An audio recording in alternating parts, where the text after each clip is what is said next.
Hi everyone, all the synergies for set 6 just got leaked, so I'll quickly go through them here. And we can also see that what units are going to be in set 6, but we don't know their abilities, we just know their synergies. The first one up is Battle Academia Champions. This is Graves, Garen, Katarina, Leona, Lux, Yone, and Yumi.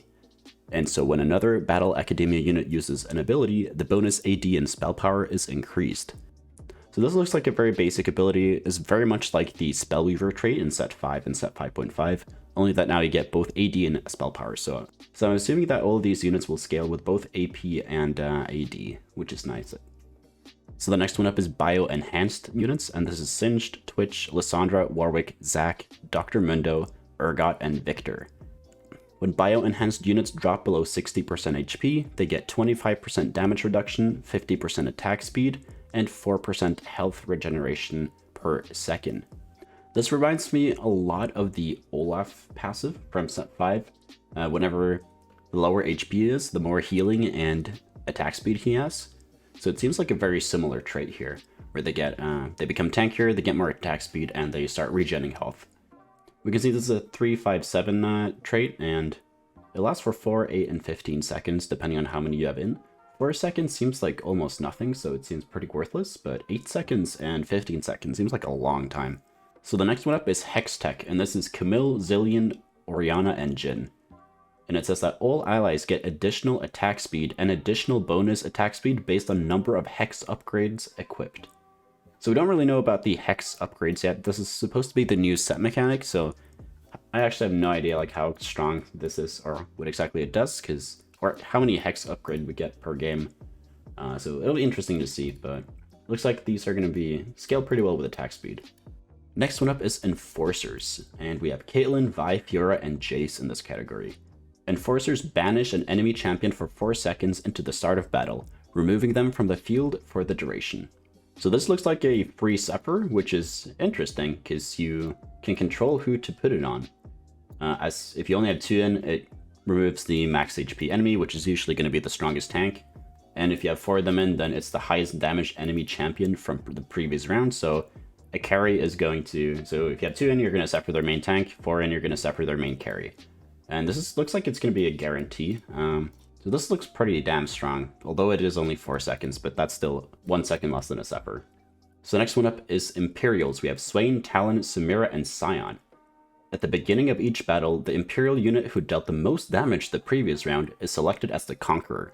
Conquerors deal extra damage, and when the Conqueror unit dies, the next Imperial unit which dealt the highest damage will inherit the Conqueror buff. And so this is... I didn't play too much set 1, but I think this is a reprint from Imperials from set 1, although I think it was random who got it back then, so now they're taking the randomness out of the trait and making it more predictable, which is nice. But I can't really comment on this because I didn't really play too much of set 1. We have Bounty Hunter, and that is Alawi, Quinn, Gangplank, Misfortune, and Tom Kench. Obtain a treasure chest, which can be opened when you win a PvP battle, no creep rounds. Roll a die during battle preparation, higher die equals better payout. If you lose the next round, your rewards are improved. Consecutive losses increase the probability of good die rolls. This looks like they are trying to copy-paste Fortune, but add a bit of a twist to it, which makes sense since Fortune was probably the most popular trait in all of TFT's history. So it looks like if you win, then you get a reward, much like Fortune. If you lose, your reward gets better once you win, so you still need to get that cash out on the Bounty Hunter. But the fact that they're adding an economic trait is really good, because those are always a lot of fun, although Draconic wasn't that exciting, but both Space Pirates and Fortune have been incredibly fun, so I'm really looking forward to testing out Bounty Hunters. It looks like here we have 5 units, but we can also get to 7, so there are probably going to be some spatulas, so you can get to 7 of these. So if you only have 2 in, you get to throw 2 dice. If you have 5 in, then you get a lurker dice, which we don't really know what that is. But if you have 7 in, which you need some spatulas to do, as there's only 5 units here, then you get to throw 3 dice on a win and get additional rewards. So it looks like kind of the Fortune 6, where you have a different loot table. So that should also be pretty exciting. Next up, we have Junkyard Units. That is Ezreal, Blitzcrank, Trundle, Six, Echo, Janna, and Jinx. Every item equipped on a Junkyard unit increases the unit's armor by 70 in battle. When the battle starts, a random number of component items is transferred into temporary completed items. So if you have 2 in, you get 1 extra. If you have 4 in, then you get 3. And if you have 6 in, you get all component items are transferred into complete items. So almost a little bit similar to cybernetics. Here, instead of HP and AD, you just get flat armor. And it looks like now you want to spread your item components out onto your Junkyard Units, which is interesting. This should also be a good early game synergy, because you can just place your components on random units you're not going to use late game, and then get benefit from the extra armor that way. Next up, we have Hextech Sisters, which is just going to be Jinx and Vi.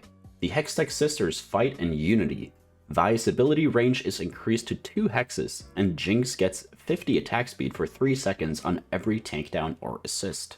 So it looks like it's going to be kind of a reverse God King in a way, I guess. If you have both of them in your board, then they're going to do much better than if you only have 1 in. So it's a bit interesting. Probably, because of this Vi, is probably going to be some form of tank and then Jinx at carry, obviously. So it'll be interesting to see. They're probably both 5 costs, I would assume. Or they're both 1 cost and this is played as some form of a reroll comp. Should be interesting to see. Next one up is Nightmare, and we got Darius, Twisted Fate, Shaco, Morgana, Braum, and Akali. The chosen ally is shrouded in shade, obtains 20% Omnivamp, Omnivamp being just percentage healing off all types of damage, both AD, AP, and true damage, 50 armor, and 50 MR. So it looks like the a random unit is just going to be become a lot stronger and a lot more tanky. And so if you have 3 in, you get the lowest HP Nightmare unit, and if you have 5 in, you get all Nightmare units. And if you have all 7 in, then you get all allies, and bonuses are doubled. So this looks like the lowest HP one. I guess it's always going to be on your carry, though. So the 50 MR and armor aren't that useful if you have like a backline carry. So I'm assuming that, I guess Darius is probably going to be melee, Akali probably melee and assassin, and then Braum is some form of tank. Morgana has been probably some form of like Bruiser type with spells. And Shaco's melee and Twisted Fate is ranged. So it looks like running 3 Nightmare isn't going to be that useless, as your lowest HP unit will still benefit from armor and MR, since most of these are, I assume, are going to be melee carries. Next up we have Shapeshifter, which is just Jace. Shapeshifters have 2 forms which alternate under different positioning. That is actually really interesting, because I think that Jace has both a hammer, and he can also turn his hammer into like a bow and arrow type of thing. In League, so I'm assuming that if you put Jace in the backline, he becomes a melee carry or a ranged carry, and if you put him in the front line, he becomes a melee carry, which is really interesting. Yeah, that's going to create a lot of interesting positioning puzzles, because I'm assuming that he gets more tanky when he becomes into the melee form. And so, for example, if the enemy team has Last Whisper, you know that you're not going to get any value out of the extra armors, then you might as well just make him a backline carry. I don't know. It'll be interesting to see what the different forms do once we see what the Jace champion actually does. But this looks really interesting from a positioning standpoint, so I'm really excited for this one, actually. It looks super interesting. Next up, we have Yordle. That is Poppy, Lulu, Ziggs, Heimer, Vex, and Tristana. At the end of every PvP round, a random Yordle joins your bench for free. If you have 3 and you get 1 random Yordle, and if you have 6, that Yordle has 20% less mana cost. I'm a bit confused because this looks like a econ trait, because I'm assuming you get one of these random on your bench, so it's like a good, it's kind of like Draconic, but then they also have less mana cost. So then you want to get, so if you get like a better Lulu, you want to play that, so then you don't want to upgrade it. So it's a bit confusing, this trait. You're gonna have to see what it actually does and how it works in practice, because maybe I'm just stupid or not like picking up what's happening here, but it looks like a weird Draconic, but also not Draconic at the same time. Next up we have Cutie Pie, which is Yumi. I'm assuming this is going to be Yumi's special trait. Yumi attaches herself to the nearest ally. When Yumi detaches herself from her ally, she will attach herself to the ally with the lowest HP. When Yumi attaches herself to an ally, she creates a shield for them equal to 70% of her max HP. If the shield breaks, Yumi detaches herself from that ally. When Yumi is attached to an ally, she's unable to basic attack, but gains 5 mana per second. Yumi also gains 10 mana when the attached ally basic attacks.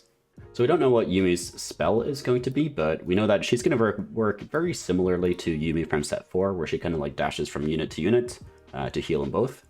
And here it looks like she's going to provide them with a shield and whatnot. But I'm assuming that her spell is probably going to heal them up, or like buff their attack speed, buff their AD, something like that. Or it's going to work somewhere to how she works in regular League, where she gives them a bunch of bonuses. Next up, we got Debonair, which is going to be Tarek, Seraphine, and Galio. Debonairs create a dazzling stage on a part of the field. The ally standing in the dazzling stage receives a bonus. It looks like 15% bonus damage, and then 5+ mana per second, and then 20% Omnivamp. So it's probably going to be, I would assume this is just copy-paste Coven, only that now it does like a different thing. Gives some more generic bonuses instead of just AP, like it did in set 5. So, interesting at least. This can make some pretty crazy and interesting carries, which is always fun to see. Next up we got Glutton, which is Tahm Kench's special trait. Every battle preparation stage, you can sacrifice an ally to the Glutton. 5% of the consumed ally's max HP, AD, armor, and MR is granted to Tahm Kench permanently. To feed an ally to the Glutton, drag the ally on top of Tahm Kench until he opens his mouth, then release the champion. So this is interesting, because if you can just buy a random unit on your bench, or from your shop, put it on your bench, and then put it on the board, and then put it into Tahm Kench's mouth, then you're kind of just paying gold to make him stronger. It's almost a bit similar to the Mountain Hex from set 2, where if you had a unit on a tile, it would gain 40 HP permanently for the rest of the game, every round. So you can actually get a really tanky unit if you found something you're going to need in your late game comp super early on. So this is really interesting, because if you can just put a 1 cost in Tahm Kench's mouth, especially if it doesn't make you lose econ, that's probably worth it, since you get 5% of the allies max HP, AD, and armor, and MR. If you do that if you get a really early Tahm Kench, then you get he's going to become super tanky, because he's going to become like 25% more. And if you can do this on PvE rounds as well, it's going to be even more. And since this is like a special trait, it's going to be a 5 cost, but my concern about this is it's going to be very similar to Ornn, although Ornn was really fun. If you found him really early, like if you high rolled it at level 7 or something like that, then you just got so many items from it, and it was really hard to bot for. Probably going to be a bit similar with Tahm Kench, or if you find him super early, you're just going to have this stupidly tanky guy. So interesting to see how that's going to play out. And also, since you have to feed him units, how that exactly is going to work, since you have to sacrifice econ to buff up your units. It's going to work kind of similarly to Mercenary from set 3, where you had to upgrade GP and MF. So a lot of interesting questions here, so I'm actually really interested to see how this ends up playing out.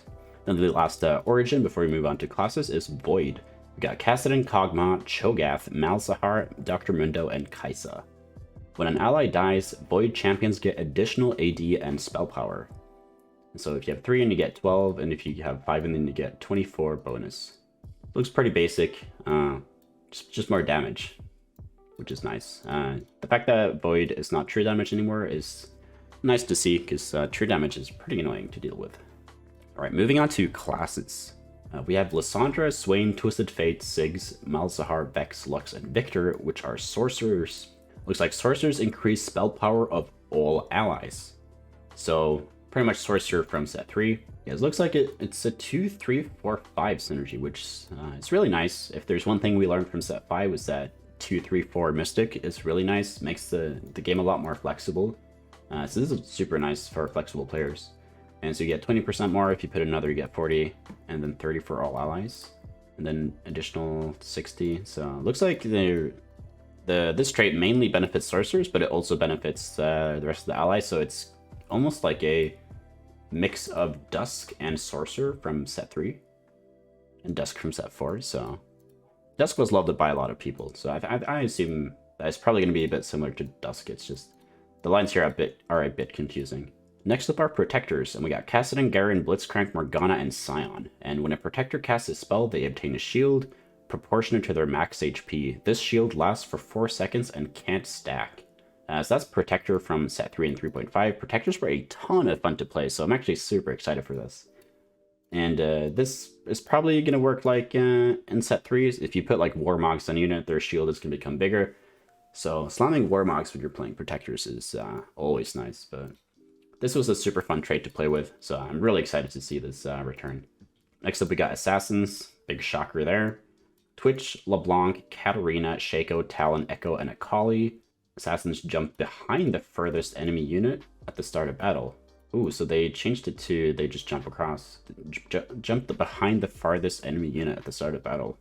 So it's kind of like a Thresh hook or a Blitzcrank hook.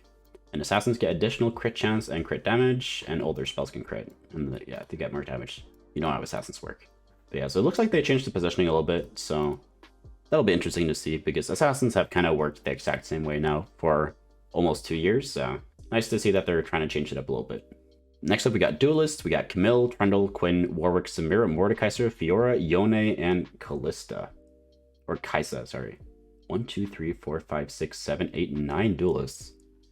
And there's only a 2 for 6 synergy, huh? Duelists get additional attack speed. When a duelist kills their target, they rush towards their next target and get double the bonus for 2.5 seconds. So it looks like it's a mix of Duelists from set 4 and Cavalier from set 5, only that now it doesn't scale. The only way you get it to scale is if you kill a target. And obviously, like the Cavalier way, when they dash, they get double the resistances. Here, you get double the bonus for 2.5 seconds. And so Cavalier was an interesting synergy, so nice to see that they're adding the dashing mechanic back again. I think it was a bit fun. Also, if you get like a Duelist spatula, it's super fun to watch non-Duelist units dash around. Next up is going to be Mystics. We got Victor, Lulu, Orianna, Taric, Janna, and Seraphine. Mystics have increased healing and shielding. All allies get additional MR. So it looks like the copy-paste more MR to all allies, but you also get additional healing and shielding. And so looks like all these are going to be support-oriented units. Taric is probably a reprint then from set 5, where he just casts a big circle and it heals, because Mystics get increased healing. So he's going to heal more. Janna's going to shield more. I guess these all do shielding, or Lila does healing.